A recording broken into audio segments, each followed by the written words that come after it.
आपका यूनिक प्रज्ञान यूट्यूब परिवार में मैं प्रज्ञान सर हार्दिक स्वागत करता हूं, वंदन करता हूं, अभिनंदन करता हूं। प्यारे साथियों, अगर आप टीजीटी पीजीटी जैसी प्रवक्ता, LT grade, UGC net JRF आदि विभिन्न प्रतियोगी परीक्षाओं की तैयारी कर रहे हैं तो बिल्कुल सही प्लेटफॉर्म पर हैं। और आज की यह पाठचर्या होने वाली है आपके लिए काफी महत्वपूर्ण। आज की इस पाठचर्या को साथियों प्रारंभ करें इससे पूर्व अगर वीडियो को पहली बार देख रहे हैं तो चैनल पर नए हैं तो कृपया चैनल को सब्सक्राइब, वीडियो को लाइक और शेयर करना बिल्कुल ना भूलें। तो साथियों, पाठचर्या को प्रारंभ करें इससे पूर्व अगर वीडियो को लाइक नहीं किया तो फटाफट लाइक, शेयर नहीं किया तो फटाफट शेयर, और चैनल पर पहली बार होंगे तो चैनल को सब्सक्राइब करना बिल्कुल ना भूलें। तो प्रारंभ करते हैं पाठचर्या को और देखते हैं आज की इस पाठचर्या के प्रैक्टिस सेट का पहला प्रश्न। पहला प्रश्न, छायावाद तत्वतः प्रकृति के बीच जीवन का उद्गीत है, यह कथन किसका है? छायावाद तत्वतः प्रकृति के बीच जीवन का उद्गीत है, यह उद्घोष किसका है? और सही विकल्प आपने चयनित कर लिया होगा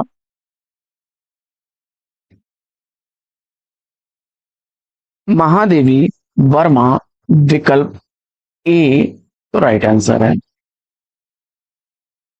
विकल्प ए इस प्रश्न का सही जवाब।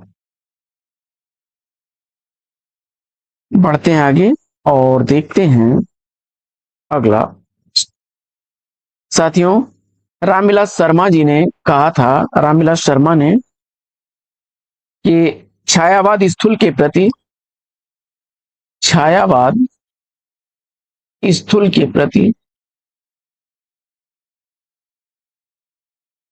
सूक्ष्म का विद्रोह नहीं है। सूक्ष्म का विद्रोह नहीं है, यह कहा था रामविलास शर्मा जी ने। वहीं नंदुलारे वाजपेयी जी ने कहा था, नंदुलारे वाजपेयी ने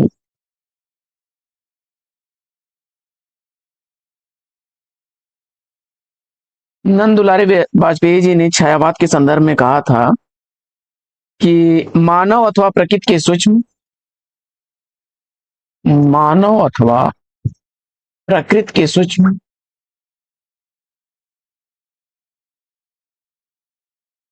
किंतु व्यक्त सौंदर्य में, किंतु व्यक्त सौंदर्य में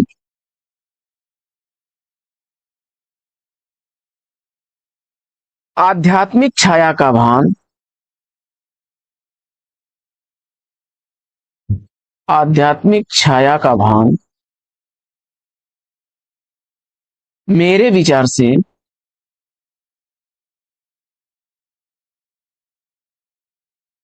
छायावाद की सर्वमान्य व्याख्या हो सकती है। छायावाद की सर्वमान्य व्याख्या हो सकती है।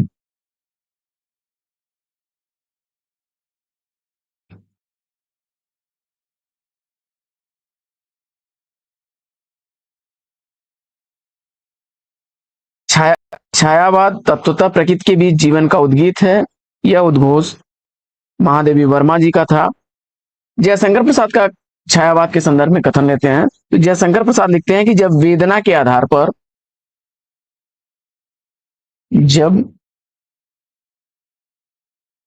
वेदना के आधार पर स्वानुभूतिमयी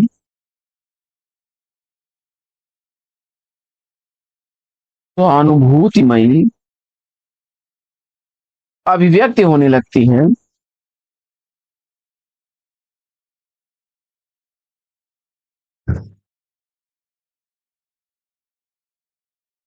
अभिव्यक्ति होने लगती है, अभिव्यक्ति होने लगी,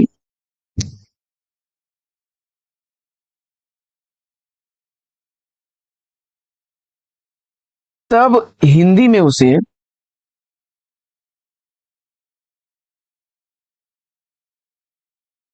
उसे छायावाद के नाम से अभिहित किया गया।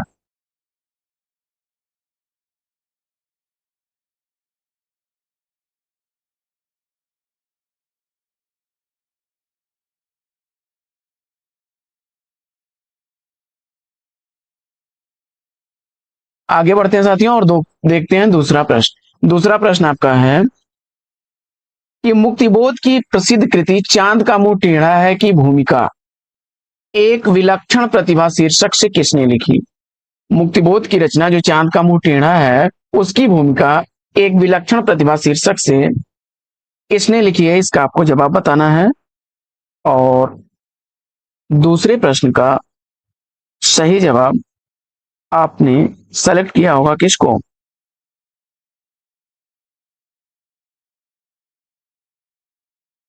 शमशेर बहादुर सिंह को। तो विकल्प बी के साथ आप राइट आंसर पर हैं।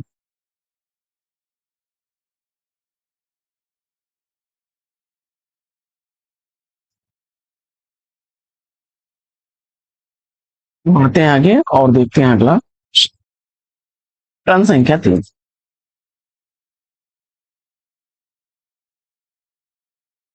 चंद्रभान अहिवार, क्या ये लाइव क्लास चल रही है या फिर रिकॉर्डेड है? नहीं, इस समय लाइव क्लास चल रही है। निम्नलिखित में से एक द्विवेदी युगीन कविता की प्रवृत्ति नहीं है।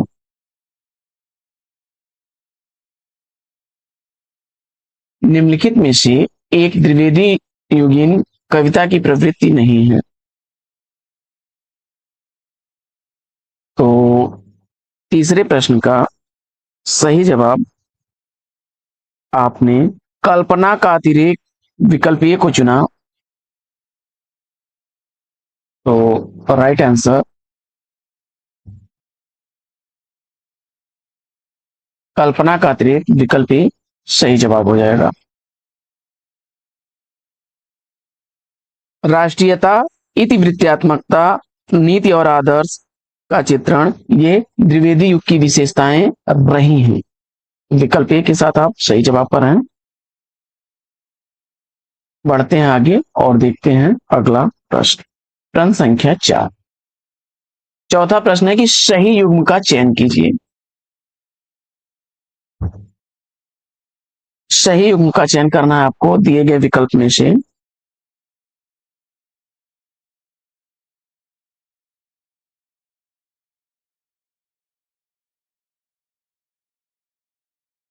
तो इसमें जो है फिलहाल रचना यह अशोक वाजपेयी जी की है। अशोक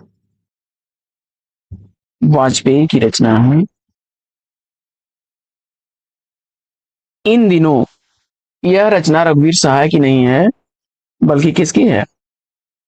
कुंवर नारायण की रचना है।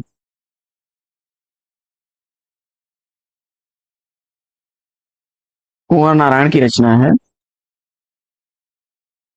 समय सहचर है यह आत्मकथा किसकी है? रामदरस मिश्र की है। सोना माटी विवेकी राय का उपन्यास है।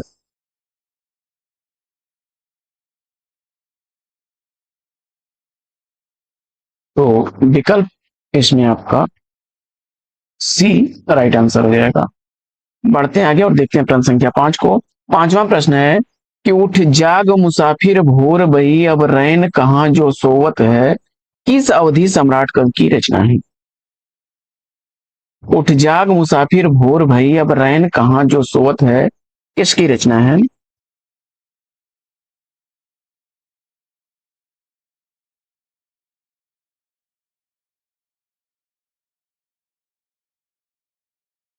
कदम कदम बढ़ाए जा खुशी के गीत गाए जा इसी रचनाकार की रचना है। जवाब में कवि बंशीधर शुक्ल। विकल्प बी को चुना आपने तो राइट आंसर हो जाएगा। आगे बढ़ते हैं और देखते हैं अगला प्रश्न। प्रश्न संख्या 6 है कि हिंदी में प्रयोगवाद का आरंभ किस रचना से माना जाता है? तो 1943 ईस्वी में अज्ञे जी के तार सप्तक के संपादन से प्रयोगवाद का आरंभ माना जाता है। तो तार सप्तक विकल्प डी इस प्रश्न का राइट आंसर हो जाएगा।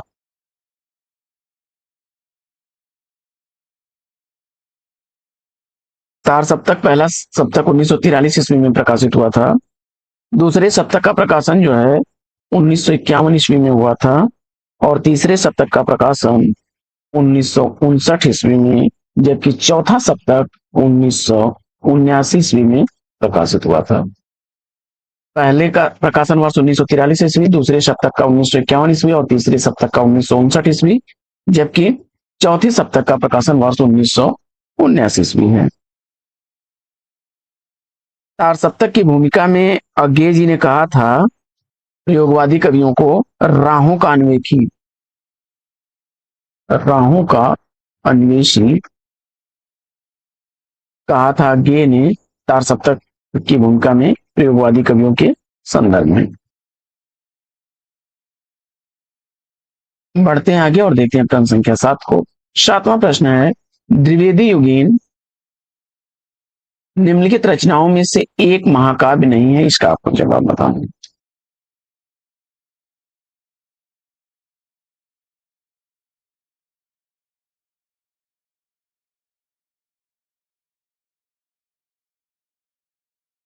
तो दिए गए विकल्पों में सही विकल्प आपने चयनित कर लिया होगा। विकल्प 1 जयद्रथ पद,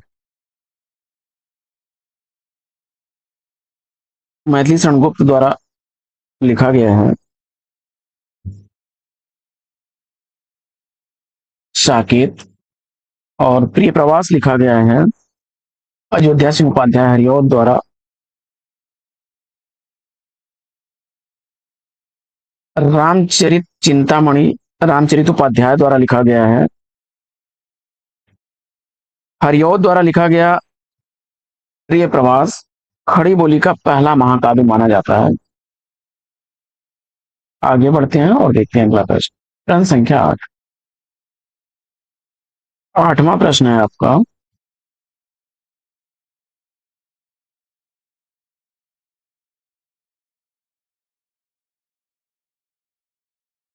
प्रश्न संख्या 8, रामदरस मिश्र को किस काव्य संग्रह के लिए 2015 ईस्वी का साहित्य अकादमी पुरस्कार मिला? रामदरस मिश्र को किस रचना के लिए, किस काव्य संग्रह के लिए 2015 ईस्वी में साहित्य अकादमी पुरस्कार दिया गया? इस प्रश्न का सही जवाब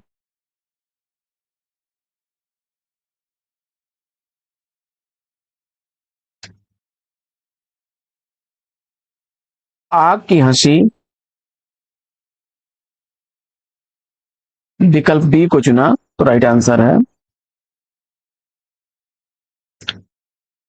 बेरंग बेनाम चिट्ठियां, बेरंग बेनाम चिट्ठियां, पक गई है धूप,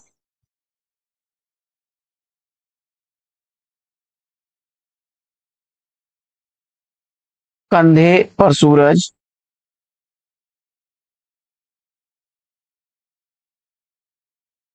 ये अन्य रचनाएं भी रामदरस मिश्र की हैं। अगला प्रश्न, प्रश्न संख्या 9। 9वां प्रश्न है आपका,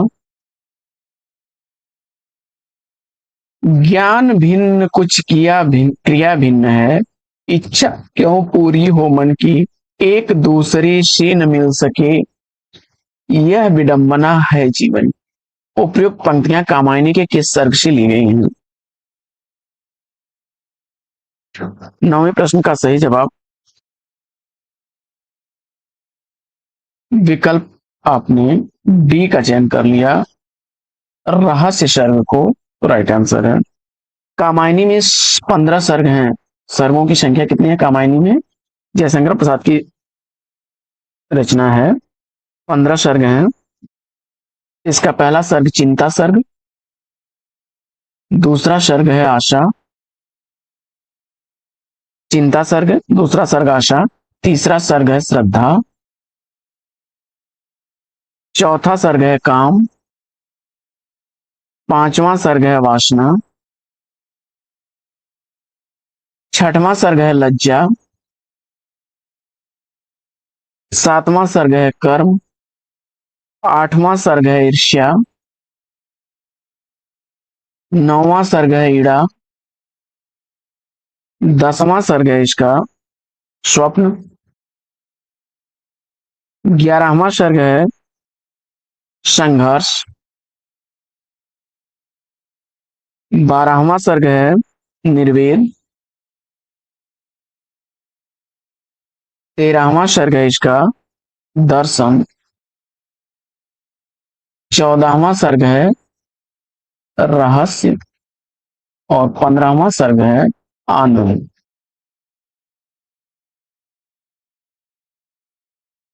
आगे बढ़ते हैं और देखते हैं प्रश्न संख्या 10। 10वां प्रश्न है कि प्रयाग रामागमन के लेखक कौन है। प्रयाग रामागमन का लेखक लेखक पूछा जा रहा है। प्रश्न संख्या 10 का सही जवाब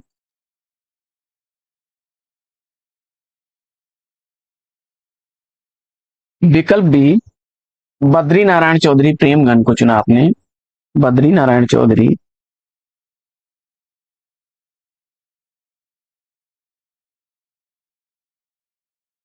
बद्री नारायण चौधरी प्रेमगन की रचना है। प्रेमगन की अन्य रचनाओं में भारत भाग्योदय काव्य। भारत भाग्योदय काव्य। जीर्ण जनपद। जीर्ण जनपद। हार्दिक हर्षादस।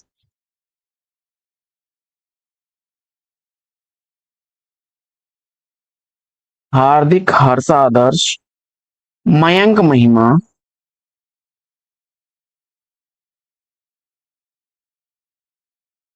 भारत सौभाग्य। ये प्रसिद्ध रचनाएं हैं।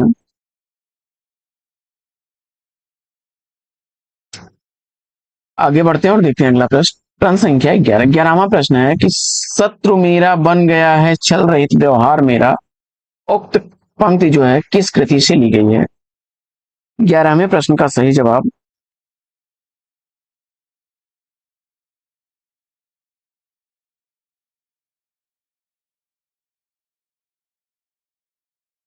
मधुकलश को अगर आपने चुना है तो राइट आंसर मधुकलश हरिवंश राय बच्चन की रचना। हरिवंश राय बच्चन की रचना है। मधुशाला की चर्चित पंक्तियां हैं, अक्सर पूछी जाती हैं कि मृदु भावों की अंगूरी की मैं आज बना लाया हाला। और मधुबाला की एक चर्चित पंक्ति है कि बस एक बार पूछा जाता है यदि अमृत से पड़ता पाला। हालावाद के प्रवर्तक भी बच्चन जाने जाते हैं। अगला प्रश्न। प्रश्न संख्या 12 है कि दिनकर के किस काव्य ग्रंथ में युद्ध शांति और समस्या का चित्रण है। दिनकर के किस काव्य ग्रंथ में युद्ध और शांति की समस्या का चित्रण है।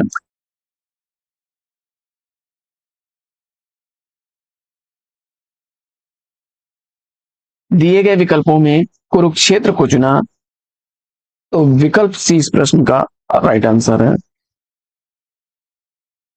उर्वशी इनके द्वारा लिखा गया गीत नाट्य काव्य है जिसमें पुरुरवा और उर्वशी के माध्यम से कवि ने कामाध्यात्म की दुनिया बताई है। कर्ण के संदर्भ में लिखा गया है रश्मिरथी।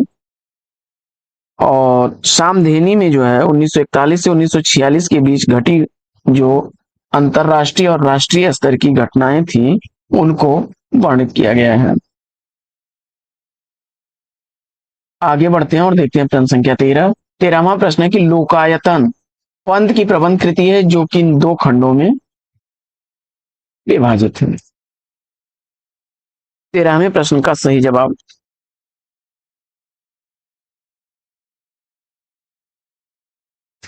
इस रचना पर उन्हें सोवियत लैंड नेहरू पुरस्कार भी दिया गया था।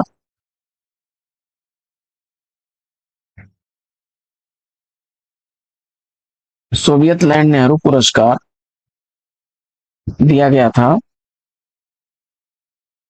लोकायतन के लिए सुमिंद्रानंदन पंत जी को। और जवाब में बाह्य परिवेश और अंतस चैतन विकल्प ए राइट आंसर। अगला प्रश्न है कि ठेठ हिंदी का ठाठ किस विधा की रचना है।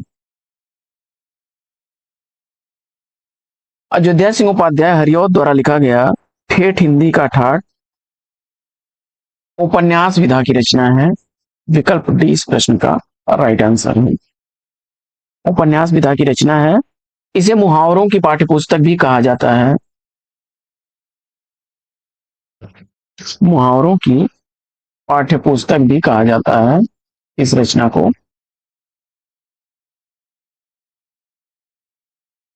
बढ़ते हैं आगे और देखते हैं अगला प्रश्न संख्या 15। 15वां प्रश्न है कि हरिवंश राय बच्चन की काव्य धारा का उल्लेख कीजिए। तो बच्चन जो है प्रेम और मस्ती काव्य के अंतर्गत आते हैं। अगर जवाब में आपने चयनित किया होगा हालावादी, तो विकल्प बी बिल्कुल सही जवाब। हरिवंश राय बच्चन की प्रमुख रचनाओं में मधुशाला, मधुबाला, मधुकलश, निशा निमंत्रण, निशा निमंत्रण, एकांत संगीत,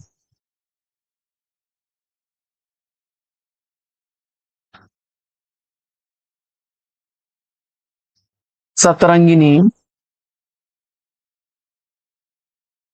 आदि इनकी प्रमुख चर्चित रचनाएं हैं। अगला प्रश्न है कि जिंदगी और गुलाब के फूल किसका कहानी संकलन है। जिंदगी और गुलाब के फूल किसका कहानी संकलन है। प्रश्न संख्या 16 का सही जवाब।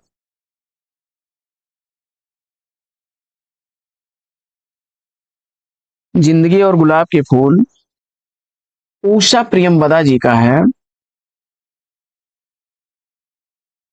उषा प्रियमवदा का कहानी संग्रह है। उषा प्रियमवदा की अन्य रचनाओं में फिर बसंत आ गया,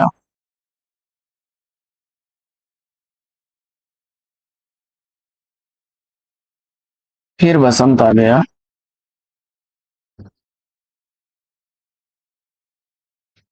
1961 ईस्वी का प्रकाशित है। एक कोई दूसरा,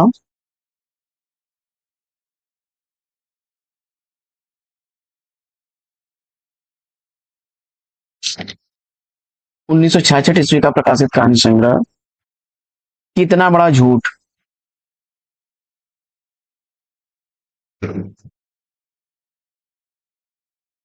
1972 ईस्वी का प्रकाशित कहानी संग्रह है।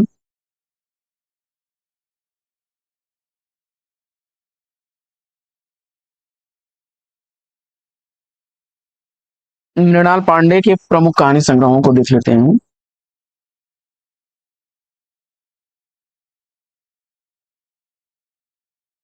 तो शब्द विधि,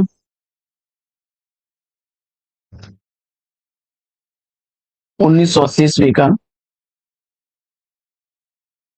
दरमियान, 1977 ईस्वी का।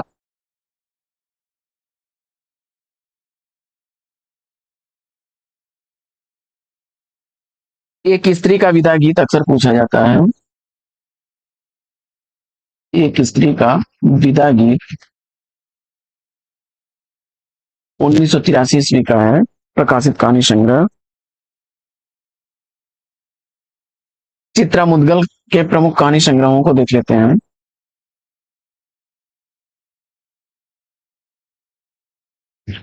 चित्रा मुदगल जी के कहानी संग्रहों में जहर ठहरा हुआ,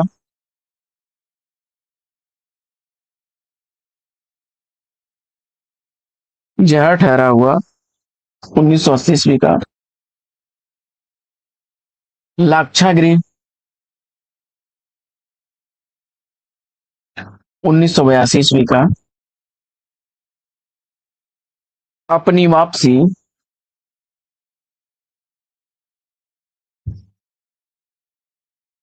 1983 ईस्वी का प्रकाशित कहानी संग्रह। मृदुला गर्ग जी के प्रमुख कहानी संग्रहों में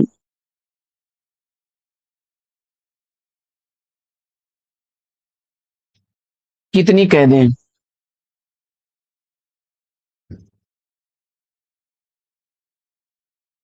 1975 ईस्वी का।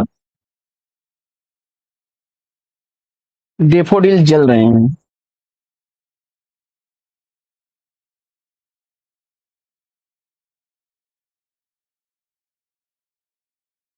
1978 ईस्वी का कहानी संग्रह।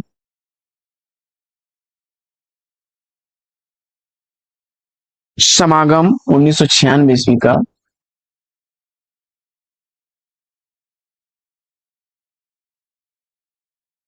आगे बढ़ते हैं और देखते हैं अगला प्रश्न संख्या 17। गोदान उपन्यास की मुख्य कथा का आधार क्या है? गोदान मुंशी प्रेमचंद द्वारा लिखा गया कृषक जीवन पर आधारित है। कृषक जीवन पर आधारित रचना है। विकल्प 20 प्रश्न का राइट आंसर। प्रेम विवाह का चित्रण जो है, प्रेम विवाह का चित्रण उनके वरदान में देखने को मिलता है। वरदान है उसमें देखने को मिल जाएगा। और रंगभूमि उपन्यास जो है, रंगभूमि उपन्यास, रंगभूमि उपन्यास में आप अंग्रेजी राज्य का चित्रण देखते हैं।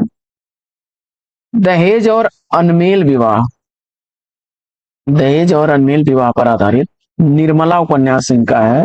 निर्मला। आगे बढ़ते हैं और देखते हैं अगला प्रश्न। प्रश्न संख्या 18।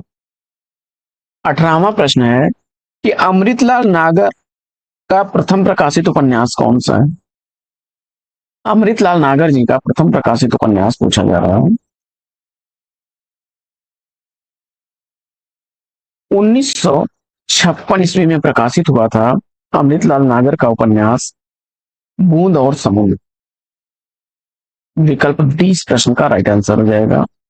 इस उपन्यास में लखनऊ के चौक के रूप में भारत की विभिन्न छवियों का चित्रण किया गया है। भारतीय गणतंत्र के 15 वर्षों के राजनैतिक और सामाजिक चित्रण को दर्शाने वाला 1966 ईस्वी का प्रकाशित उपन्यास है अमृत और विष।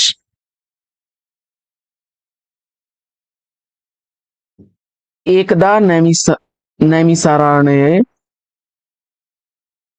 एकदा नैमिषारण्य, यह उपन्यास 1972 ईस्वी का प्रकाशित उपन्यास है। और इसमें आचार्य भार्गव सोमाहुति और नैमिष आंदोलन तथा सांस्कृतिक पुनर्जागरण का चित्रण देखने को मिल जाएगा।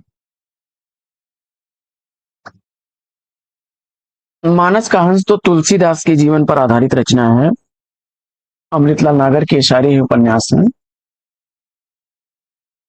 आगे बढ़ते हैं और देखते हैं प्रश्न संख्या 19। 19वां प्रश्न है कि सामाजिक उपन्यास अमरबेल के लेखक कौन है? सामाजिक उपन्यास अमरबेल का लेखक पूछा जा रहा है। जवाब में आपने वृंदावन लाल वर्मा विकल्प ए को चुना तो राइट आंसर। देखिए सामाजिक उपन्यास इनका जो है कुंडली चक्र, अचल मेरा कोई और अमरबेल, ये सब सामाजिक उपन्यास हैं। अमरबेल, अचल मेरा कोई,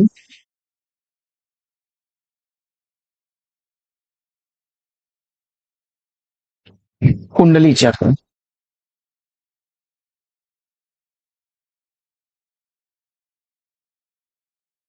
ये उपन्यास सामाजिक श्रेणी के अंतर्गत आते हैं।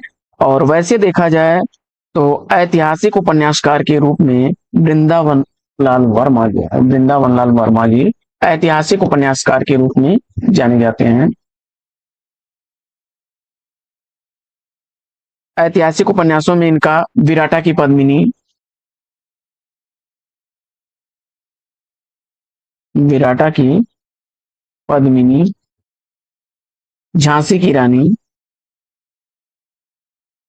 झांसी की रानी, कचनार, गण कुमार, मृगनयनी काफी पूछा जाता है।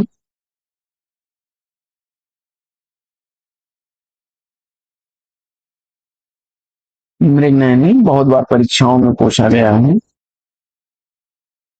भुवन विक्रम, ये सब उपन्यास हैं इनके। आगे बढ़ते हैं और देखते हैं अगला प्रश्न। प्रश्न संख्या 20 है कि निम्नलिखित में से एक उपन्यास की कथा वस्तु का संबंध औपनिषदिक युग से है। 20वें प्रश्न का सही जवाब क्या होगा?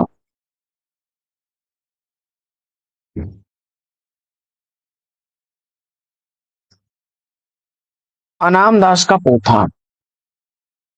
सी विकल्प राइट आंसर है। 1976 ईस्वी की यह रचना है।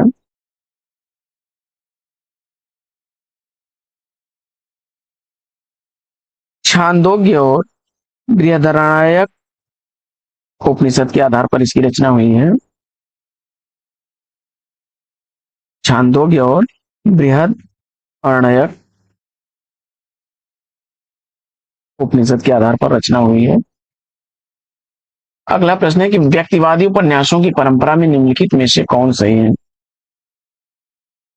जवाब में आपने विकल्प डी को चुन लिया। गोपाल राम गहमरी को राइट आंसर है आपका।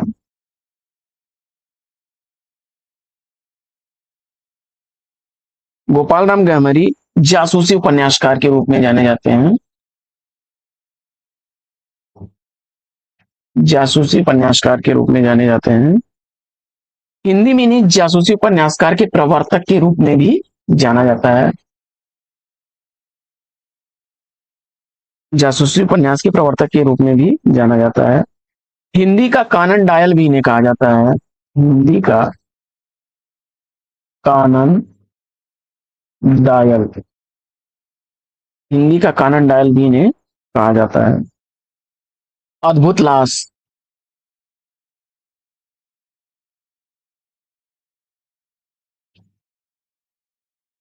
सरकटी लाश।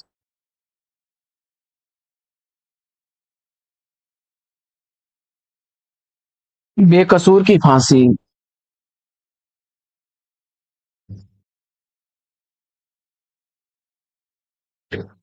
खूनी कौन।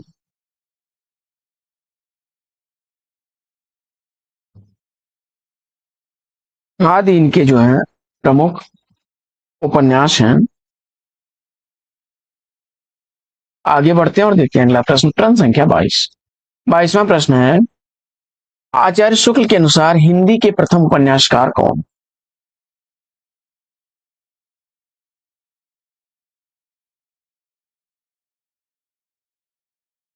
जवाब में आपने सेलेक्ट कर लिया है लाला श्रीनिवास दास को, तो विकल्प बी राइट आंसर। परीक्षा गुरु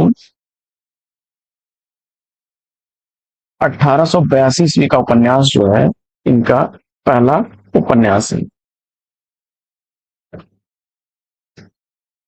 श्रद्धाराम फिल्लौरी जी को जो है डॉक्टर विजय शंकर मल, डॉक्टर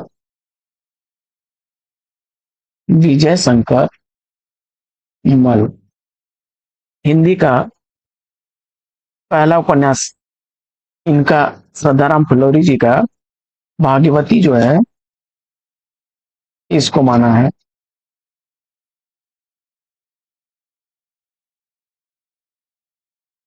अगला प्रश्न है कि निम्नलिखित में से मनोहर श्याम जोशी की रचना कौन सी नहीं है? तो अभी हम लोग ऊपर चर्चा कर रहे थे एक उपन्यास सोना माटी का। यह उपन्यास किसका है? विवेकी राय का है। विवेकी राय का लिखा गया उपन्यास है। गाजीपुर और बलिया के बीच का जो करेल क्षेत्र है उसके जीवन चित्रण को इसमें दर्शाया गया है। 1983 ईस्वी इस उपन्यास का प्रकाशन वर्ष है। हरिया हरक्यूलिस की हैरानी, मनोहर श्याम जोशी का यह उपन्यास 1994 ईस्वी का प्रकाशित उपन्यास है। कसब 1987 ईस्वी का प्रकाशित उपन्यास है, प्रेम कथा पर आधारित है। और मैं कौन हूं 2006 ईस्वी का प्रकाशित आधारित है। अगला प्रश्न है कि उपन्यास और उपन्यासकार का ये युग्म शब्द है।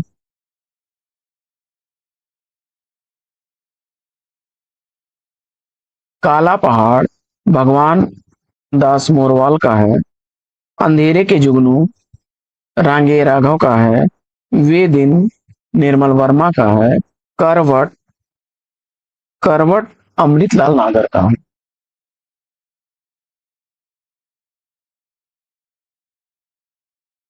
अमृतलाल नागर का, तो विकल्प डी इस प्रश्न का राइट आंसर। आगे बढ़ते हैं और देखते हैं अगला प्रश्न कि अधोलिखित में एक उपन्यास नासिरा शर्मा द्वारा लिखा गया है। नासिरा शर्मा द्वारा लिखा गया इसमें से कौन सा उपन्यास है?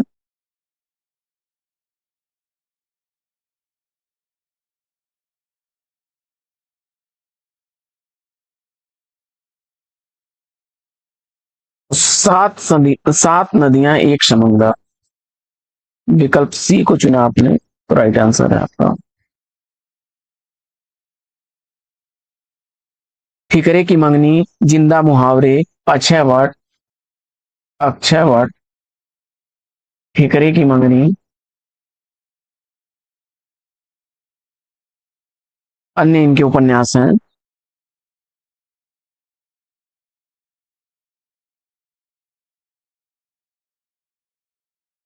मरी हुई मछली तो राजकमल चौधरी का उपन्यास है।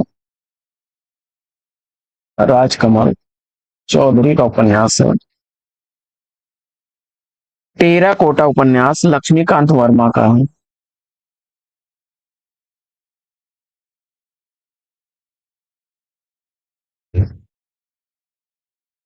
गोविंद मिश्र का है वो अपना चेहरा।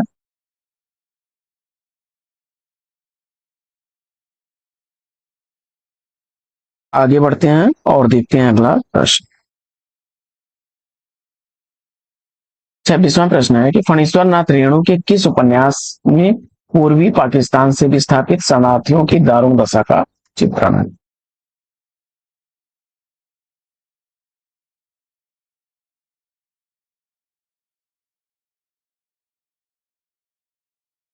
जवाब में आपने सेलेक्ट कर लिया है जुलूस, बी विकल्प को, तो राइट आंसर है। 1965 ईस्वी का प्रकाशित यह उपन्यास है। इसमें पूर्वी पाकिस्तान से विस्थापित शरणार्थियों की जो दारुण दशा है उसका चित्रण किया गया है। पूर्णिया जिले के मैरीगंज गांव का वर्णन मैला आंचल में है। 1954 ईस्वी इस उपन्यास का प्रकाशन वर्ष। वहीं दीर्घ तपा 1963 ईस्वी का प्रकाशित उपन्यास है। भ्रष्ट व्यवस्था के बीच एक ईमानदार व्यक्ति के संघर्ष की कहानी है दीर्घ तपा में। और पूर्णिया जिले के एक बंगाली परिवार के चरित्र के पतन का चित्रण किया गया है पलटू बाबू रोड में। 1979 ईस्वी का प्रकाशित यह उपन्यास है। बढ़ते हैं आगे और देखते हैं अगला प्रश्न। अगला प्रश्न है कि प्रेमचंद्र शताब्दियों से पद दलित, अपमानित और उपेक्षित कृषकों की आवाज थे। प्रेमचंद के संदर्भ में यह कथन किसका है? प्रश्न संख्या 27 का सही जवाब। और 27वें प्रश्न का राइट आंसर, प्रेमचंद्र शताब्दियों से पद दलित, अपमानित और उपेक्षित कृषकों की आवाज थे। प्रेमचंद के संदर्भ में यह कथन है आचार्य हजारी प्रसाद द्विवेदी जी का। विकल्प सी राइट आंसर। प्रश्न संख्या 28 है कि त्रिशंकु कहानी संग्रह के रचनाकार कौन? तो मैं हार गई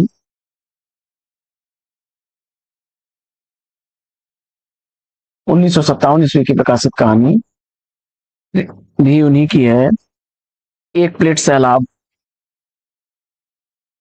एक प्लेट सैलाब, यह भी कहानी उन्हीं की है, यानी मन्नू भंडारी अगर आपने सेलेक्ट किया है तो राइट आंसर। तीन निगाह एक तस्वीर, तीन निगाह एक तस्वीर, यह भी कहानी उन्हीं की है। 1959 ईस्वी का प्रकाशन वर्ष है। एक प्लेट सैलाब का प्रकाशन वर्ष भी 1968 ईस्वी है। यही सच है अक्सर पूछी जाती है, यही सच है। यह कहानी लिखी गई है किसके द्वारा? मन्नू भंडारी द्वारा ही लिखी गई है। 1966 ईस्वी की प्रकाशित कहानी है।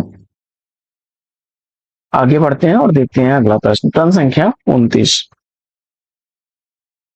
29वां प्रश्न है कि निम्नलिखित में से कौन सा उपन्यास कमलेश्वर का नहीं है?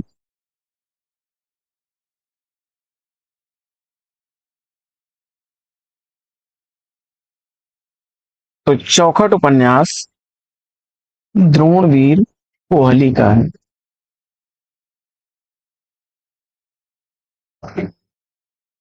पीली आंधी या प्रभा हेतान का है। कितने पाकिस्तान डाक बंगला, ये दोनों कमलेश्वर के हैं। यानी इसमें विकल्प ए और डी दोनों सही हैं। आगे बढ़ते हैं और देखते हैं अगला प्रश्न। अगला प्रश्न है कि निम्नलिखित रचनाओं को रचनाकारों के साथ सुमेलित करके सही कोट का चयन करना है। श्यामा स्वप्न किसका है? ठाकुर जगमोहन सिंह का है।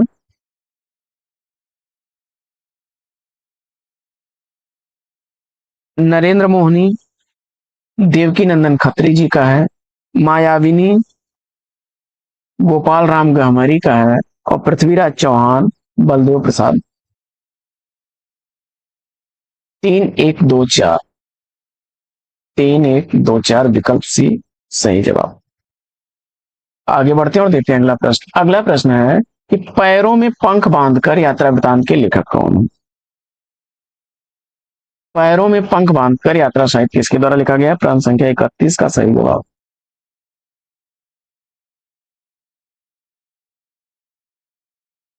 और राम वृक्ष बेनीपुरी विकल्प ए को चुना आपने, तो राइट आंसर है।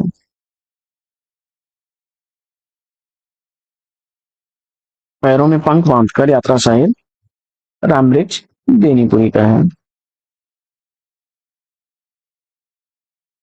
भगवत शरण उपाध्याय का जो एक यात्रा साहित्य है वह दुनिया में कलकत्ता से पेकिंग, कलकत्ता से पेकिंग काफी पूछा जाता है अक्सर। वह दुनिया में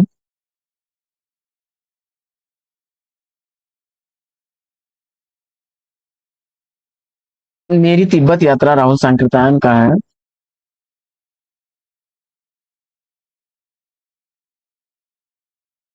घुमक्कड़ शास्त्र भी इनका, इनके तो कई हैं। घुमक्कड़ शास्त्र, मेरी लद्दाख यात्रा।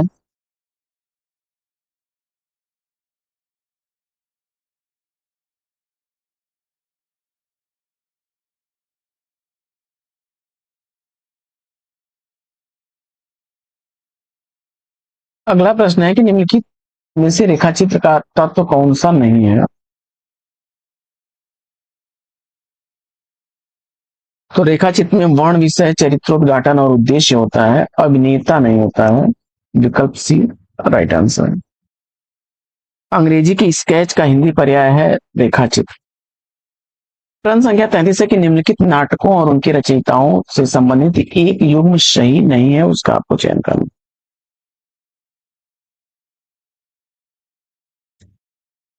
तो अज्ञातवास द्वारिका प्रसाद मिश्र का, कामना जयशंकर प्रसाद का और वरमाला गोविंद बल्लभ पंत का।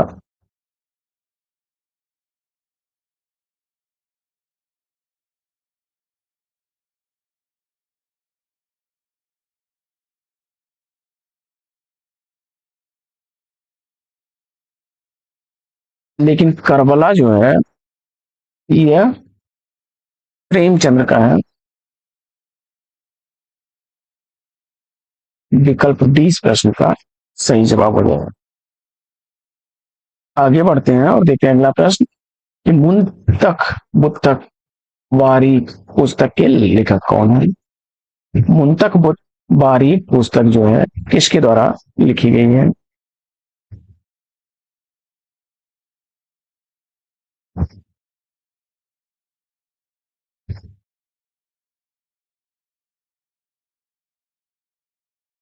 मुंशी सदा सुखलाल।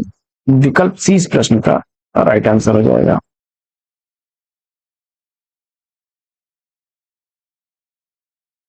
नाचकेतोपाख्यान सदल मिश्र की चर्चित रचना और इंसाल्लाह खां की चर्चित रचना है रानी केतकी की कहानी।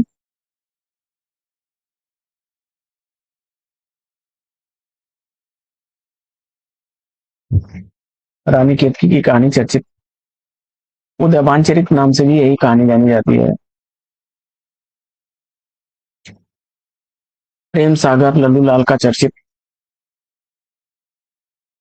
अगला प्रश्न है कि स्त्री विमर्श की निम्नलिखित कृतियों में से एक उपन्यास रचना है कौन सी?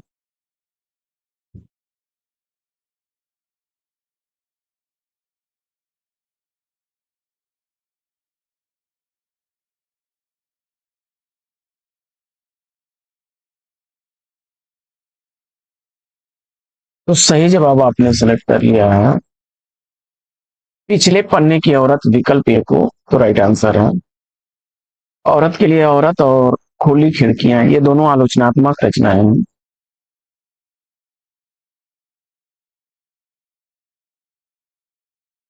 अगला प्रश्न है कि नाटक और नाटककार का एक युग्म अशुद्ध है, उसका आपको चयन करना है।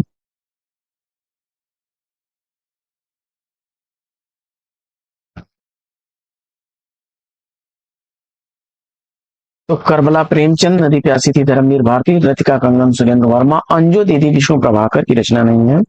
अंजू दीदी किसकी रचना है? तो अंजू दीदी जो है उपेंद्र नाथ हंस की रचना है।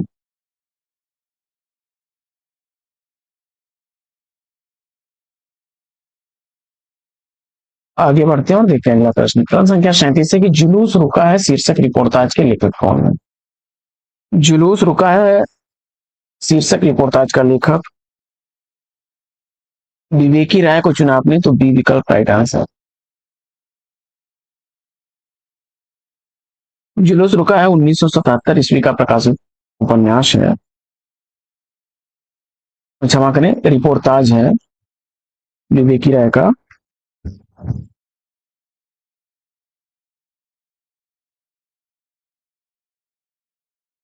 धर्मवीर भारती का रिपोर्टाज है युद्ध यात्रा।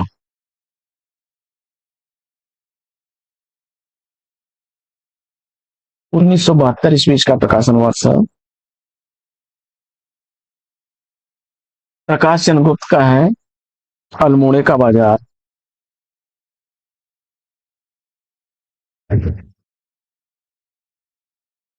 बंगाल का अकाल काफी पूछा जाता है।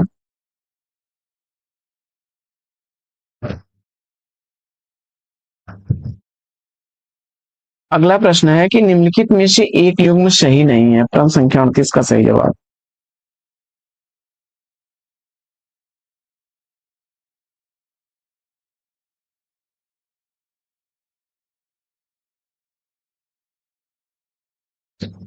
तो विकल्प डी के साथ आप गए तो राइट आंसर हो।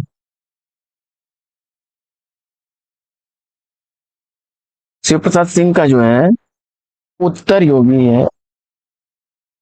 उत्तर योगी, उत्तर योगी श्री अरविंद।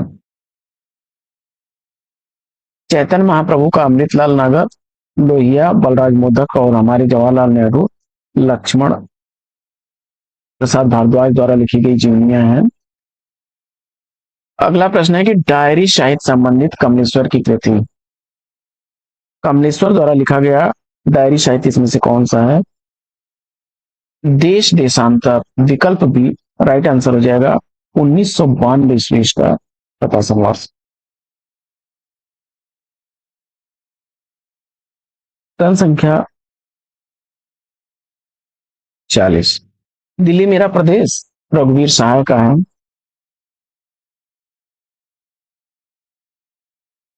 क्या खोया क्या पाया रामेश्वर टांटिया का है। श्री रामेश्वर टांटिया। सैलानी की डायरी राजेंद्र अवस्थी की है।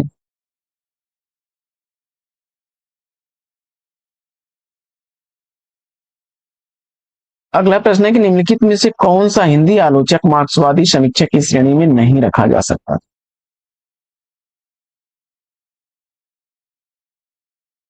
तो जगदीश गुप्त जो हैं ये नई समीक्षा श्रेणी के समीक्षक हैं। डी विकल्प राइट आंसर। मार्क्सवाद में रामविलास शर्मा, शमशेर बहादुर सिंह, मुक्तिबोध मार्क्सवादी आलोचक हैं। अगला प्रश्न है कि हिंदी साहित्य में प्राचीनतम आत्मचरित्र आत्मकथा किसकी है?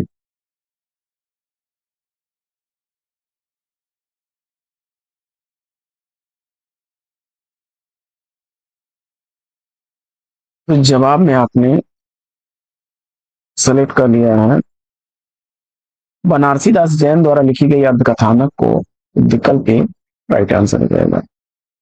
1641 ईस्वी इसका रचना काल। मेरी जीवन यात्रा राहुल सांकृत्यायन की है, 1946 ईस्वी की। अब योगी हरि की लिखी गई मेरी आत्म कहानी, आचार्य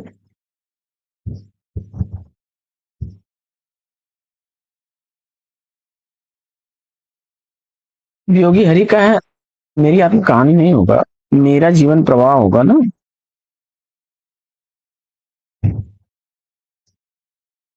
मेरा जीवन प्रवाह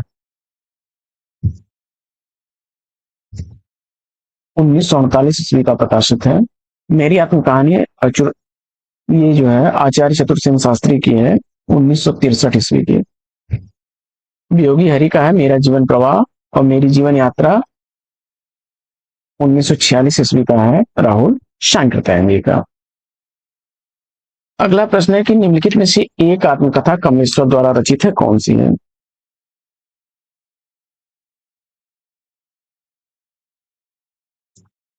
जलती हुई नदी 3 भागों में।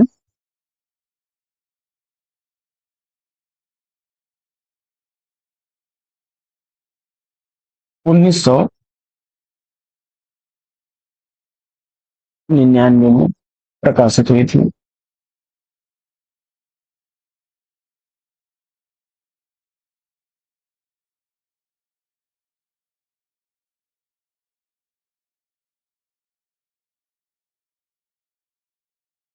अगला प्रश्न,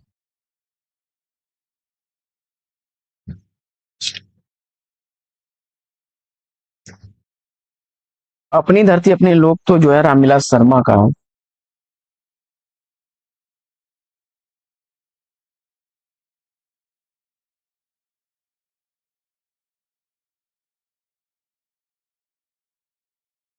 जूठन ओम प्रकाश वाल्मीकि 1997 ईस्वी की है। अगला प्रश्न है कि नाम इसलिए बड़ा नहीं कि वह नाम है, वह इसलिए बड़ा होता है कि उसे सामाजिक स्वीकृति मिली होती है। उपयुक्त पंक्ति किस लेखक की है? आचार्य हजारी प्रसाद द्विवेदी, विकल्प डी सही जवाब। अगला प्रश्न है कि भूत के पांव पीछे निबंध के लेखक कौन है? हरिशंकर परसाई, विकल्प ए राइट आंसर। श्रीलाल शुक्ल का है अंगद के पांव।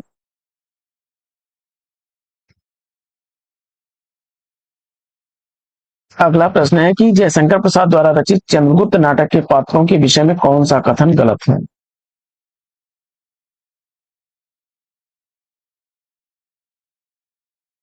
देखिए कल्याणी जो है ये मगध की पटरानी नहीं है, राजकुमारी है। विकल्प डी राइट आंसर।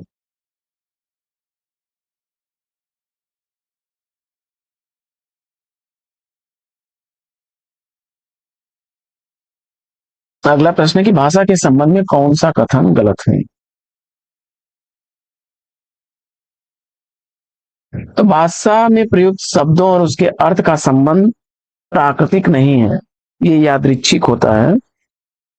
भाषा व्यवहार सामाजिक है। भाषा प्रतीक अवस्था है, अनुकरण से सीखी जाती है, और इस सामाजिक है, ये सही है।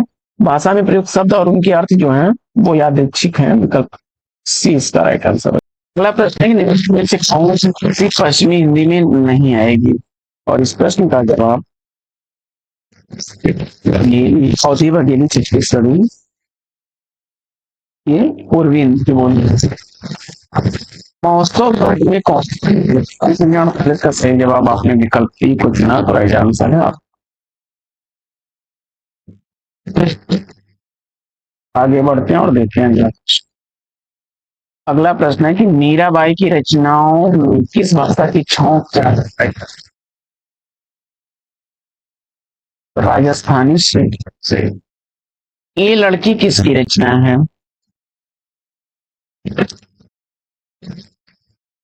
कृष्णा सोबती की। बादलों के घेरे में, यारों की यार, ये लड़की, तीन पहाड़, सिक्का बदल गया, ये सब कहानियां किसकी है?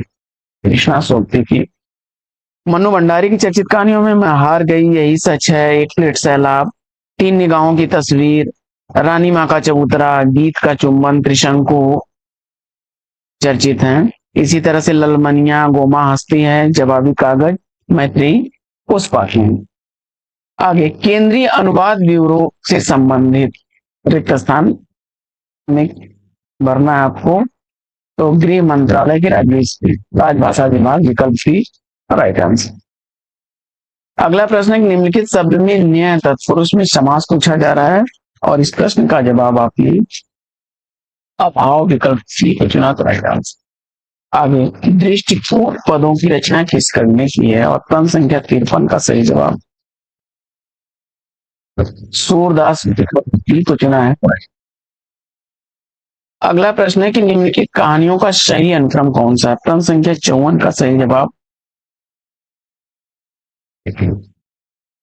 पुरस्कार, कफन, राजा निर्वंशिया और वापसी, डी विकल्प राइट आंसर हो जाएगा।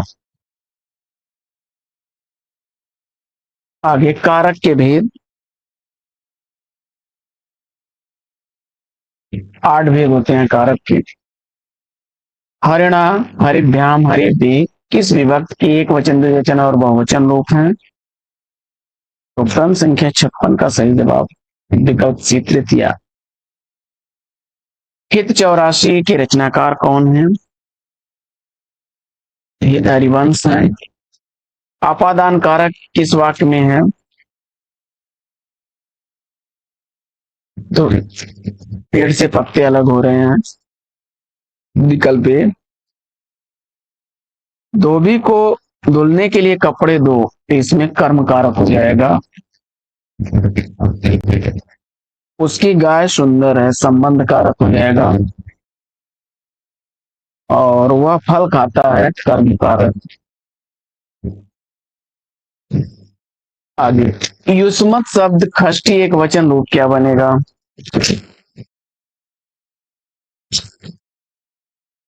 तो जवाब हो जाएगा विकल्प ए। अगला प्रश्न है कि गंगा लहरी किसकी रचना है? पद्माकर, विकल्प की राइट। अगला प्रश्न है कि झबरा कुत्ता प्रेमचंद की किस कहानी का पात्र है? पूछ की रात, विकल्प की सही जवाब। अगला प्रश्न है कि कवि का स्त्रीलिंग? कवित्री, विकल्प सी राइट आंसर। अगला प्रश्न है कि पट धातु मृत लकार के उत्तम पुरुष एक वचन का रूप? विकल्प सी सही जवाब। अगला प्रश्न है कि सूर सागर में जगह जगह दृष्टिकूट वाले पद मिलते हैं, यह भी विद्यापति का अनुकरण है। सूरदास से संबंधित उक्त विचार किस आलोचक के हैं? आचार्य शुक्ल, विकल्प सी राइट आंसर। अगला प्रश्न है कि जब लेखक स्वयं अपनी जीवनी लिखता है तो उसे क्या कहते हैं? आत्मकथा। निम्नलिखित युग्मों में से लिंग के देश से एक गलत है।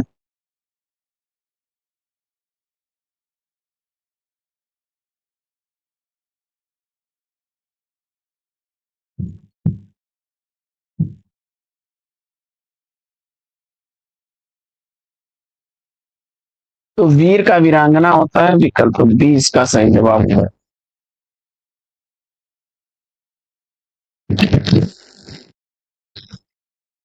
हर्ष धातु के लंग लकार मध्यम पुरुष द्विवचन में रूप क्या बनेगा?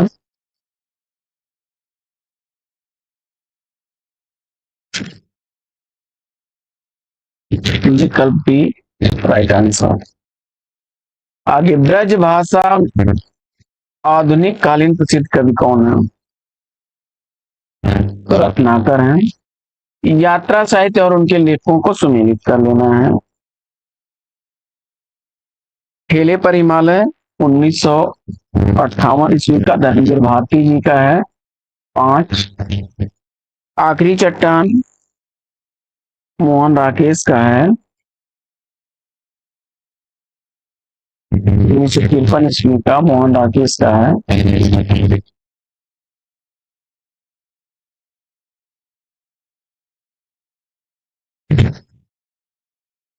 सुबह किरण अमृत राय का है। और पैरों में पंख बांधकर रामवृक्ष बेनीपुरी का है। 5, 3, 2, 4 1952 ईस्वी का। 5, 3, 2, 4 विकल्प डी सही जवाब। आगे बढ़ते हैं और देखते हैं अगला प्रश्न। अगला प्रश्न आपका है कि विद्यालय का सही संधि विच्छेद कीजिए। विद्यालय का सही संधि विच्छेद बताना है आपको। और प्रश्न संख्या 70 का सही जवाब विकल्प ए। अगला प्रश्न है प्रश्न संख्या 71। कर्मणा यमा विप्रति स्वस्ति, यानी कर्ता अपनी दान क्रिया के द्वारा सबसे अधिक संतुष्ट करना चाहता है। विकल्प संप्रदान सी राइट आंसर। भारतीय के अनुसार हिंदी नई चाल में कब ढली? 1873। दंडी का काव्यशास्त्रीय ग्रंथ काव्यादर किस शब्द में विसर्ग संधि है? तो अहम में व्यंजन संधि है, आमदनकार। हिमालय दीर्घ स्वर संधि का उदाहरण है। और उत धन लास उल्लास बनेगा दुष्कर दो धन प्राप्त। दो धन पर दुष्कर विसर्ग संधि बनेगी।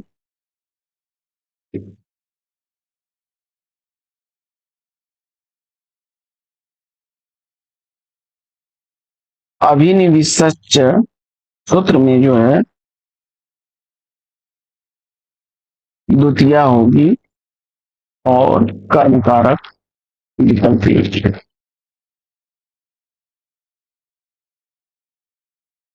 अगला प्रश्न है कि विख्यात जीवन व्रत हमारा लौकिक एकांत था, आत्मा अमर है तेह नश्वर यह अटल सिद्धांत था। इन पंक्तियों में उपयुक्त पंक्तियां किस कृति में संग्रहित हैं? और प्रश्न संख्या 76 का सही जवाब भारत भारतीय है। अगला प्रश्न है कि अनुभवों के कितने भेद हैं? प्रश्न संख्या 77 का सही जवाब विकल्प ए को चुन लिया आपने। 2 भेद, विभाव अनुभव।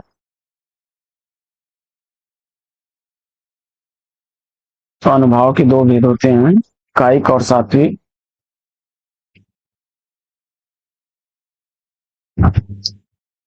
सात्विक 8 भेद होते हैं।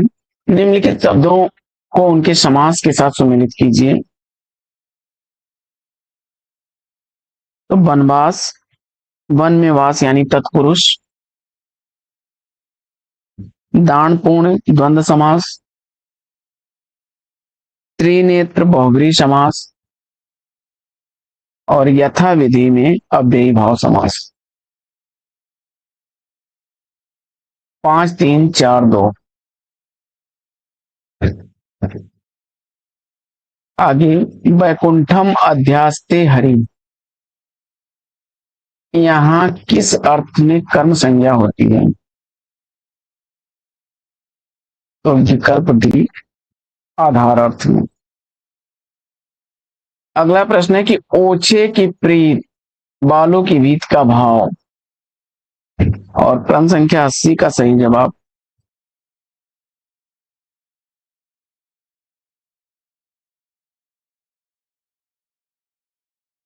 विकल्प सी राइट आंसर हो जाएगा।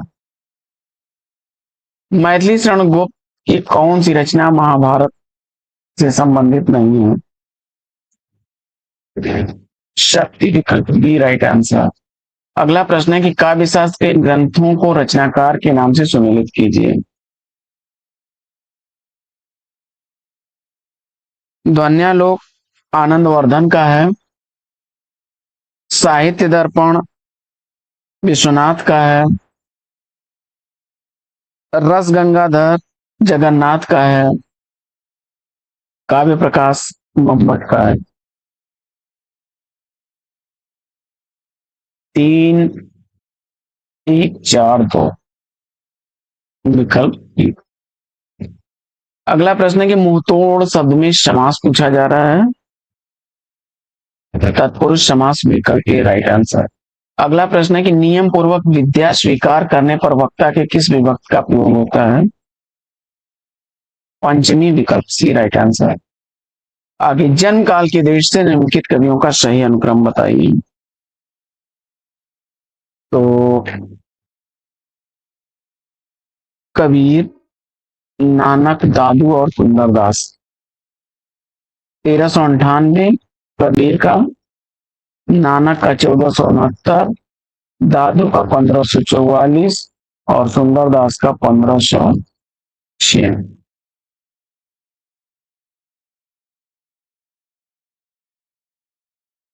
भाषा और समाज का लेखक विकल्प रामविलास शर्मा। अगला प्रश्न है कि प्रामाणिक शब्द में मूल शब्द और प्रत्यय का सही अलगाव। प्रमाण में एक प्रत्यय लगा हुआ है, प्रामाणिक हो जाएगा। आगे आवाहन का विलोम विसर्जन हो जाएगा। अगला प्रश्न है कि किस छायावादी कवि को प्रतिष्ठा सुकुमार कवि कहा जाता है। सुमित्रानंदन पंत। आगे प्रकाशन वर्ग के अनुसार निम्नलिखित कहानियों का श्रेणी।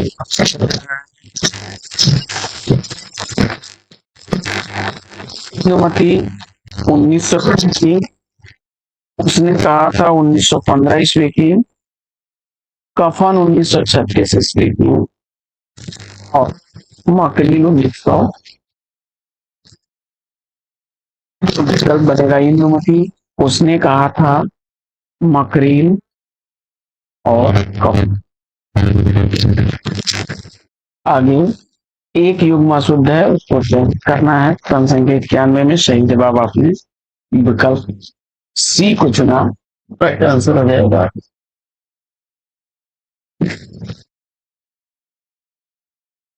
आलमारी पुर्तगाली शब्द है।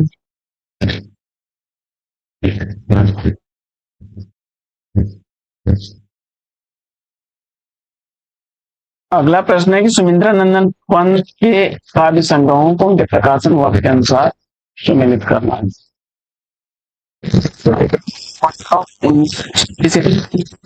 वीणा 1900 की, गुंजन 1930 ईस्वी की और यानी पांच रंगा 5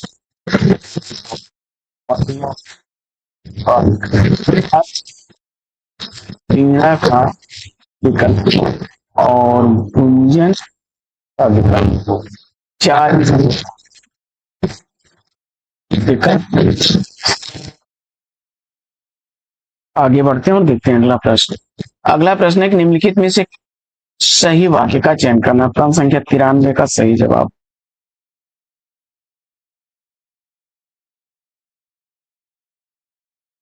विकल्प सी राइट आंसर हो जाएगा।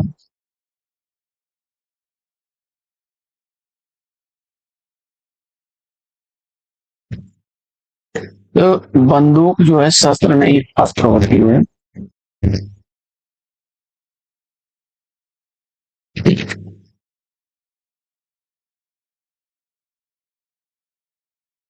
अगला प्रश्न है कि कर्ता द्वारा अनिश्चित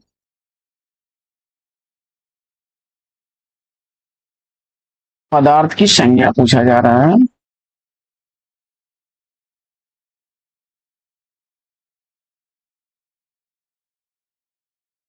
विकल्प बी कर्म। अनिश्चित का अर्थ होता है न चाहा जाने वाला। न चाहे जाने वाले पदार्थ की क्रिया के साथ युक्त हो तो वहां पर जो है कर्म संज्ञा होती है। जूही की केली कविता को किस संपादक ने अपने पत्र में बिना प्रकाशित किए वापस कर दिया था? 95 का सही जवाब महावीर प्रसाद द्विवेदी,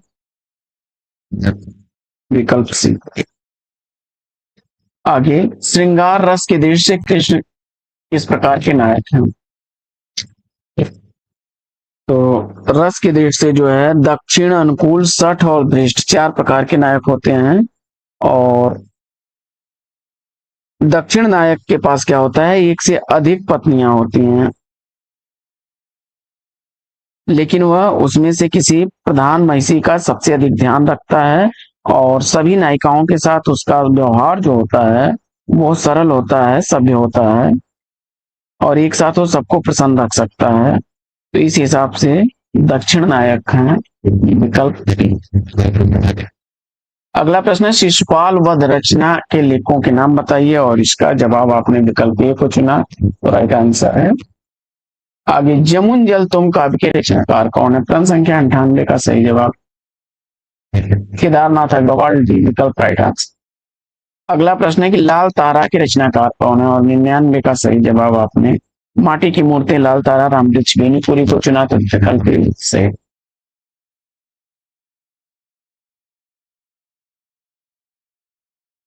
शुद्ध वर्तनी चयनित करना है, प्रश्न संख्या 100 का सही जवाब विकल्प डी राइट आंसर हो जाएगा।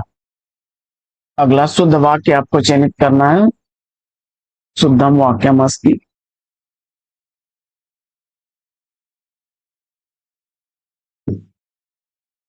तो विकल्प डी राइट आंसर। रजकस्य वस्त्रम ददाति। अगला प्रश्न है कि बाल मुकुंद गुप्त द्वारा रचित निबंध संग्रह इसमें से पूछा जा रहा है, प्रश्न संख्या 102 का सही जवाब शिव समूह के चिट्ठे को चुना आपने, तो राइट आंसर है।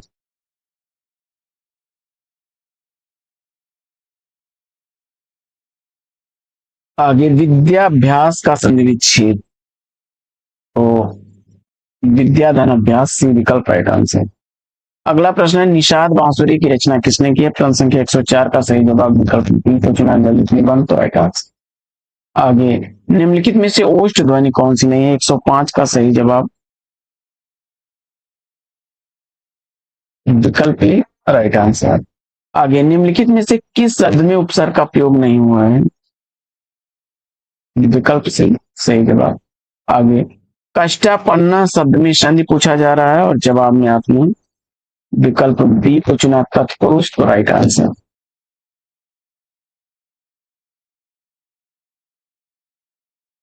क्षमा करें, शब्द में समास।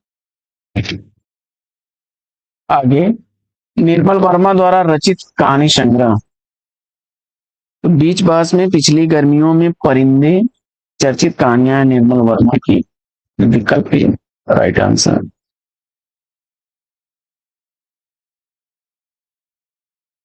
तलाश कमलेश्वर की है और बंजर जो है दिनेश पालीवाल की है, दिनेश पालीवाल की। आगे, मानक भाषा किसी भाषा का वह रूप होती है जिससे भिन्न भिन्न भाषा क्षेत्रों में उसका एक रूप समान रूप से प्रमाणिक माना जाता है और वही तदनुरूप प्रयुक्त होता है, विकल्प। अगला प्रश्न है कि ब्रह्मचारी काष्ठपीठे अधिशिते रेखांकित पद से शुद्ध रूप क्या बनेगा? प्रश्न संख्या 110 का सही जवाब विकल्प काष्ठपीठेन, विकल्प ये पूछना, तो राइट आंसर। आगे, काव्य शोभाय कर्तारो धर्म गुणा, यह किस आचार्य की उक्ति है? प्रश्न संख्या 111 का सही जवाब विकल्प बी को चुना आपने, तो राइट आंसर आचार्य वामन। आगे, काव्य का वह गुण जो चित्त में तेज और स्फूर्ति का संचार करता है कौन सा गुण कहलाता है? जवाब हो जाएगा खोज गुण, विकल्प ए। हानि लाभ में समास पूछा जा रहा है, तो हानि और लाभ द्वंद्व समास का उदाहरण है। अगला प्रश्न है स्था धातु लंग लकार मध्यम पुरुष बहुवचन का रूप पूछा जा रहा है।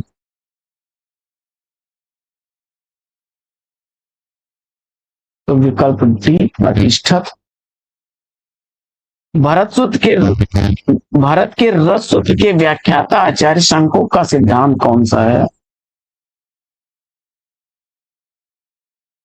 तो अनुमितिवाद। विकल्प सी राइट आंसर।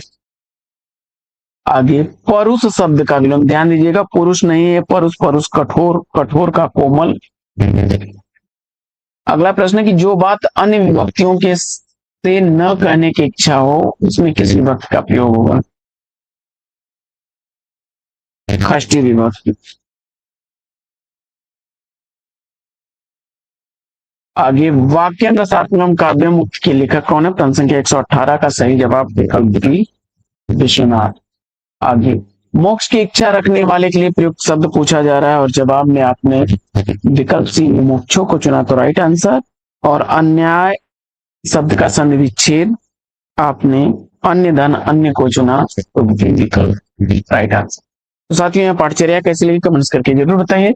आज की इस पाठचर्या में लेते हैं पर विराम, फिर मिलेंगे आपसे अगले वीडियो में एक नए प्रकरण, एक नया टॉपिक, एक नए अंदाज में। तब तक के लिए लेते हैं आपसे विदा। आपका जीवन मंगलमय हो, बेस्ट विशेष बेस्ट ऑफ लक। जय हिंद।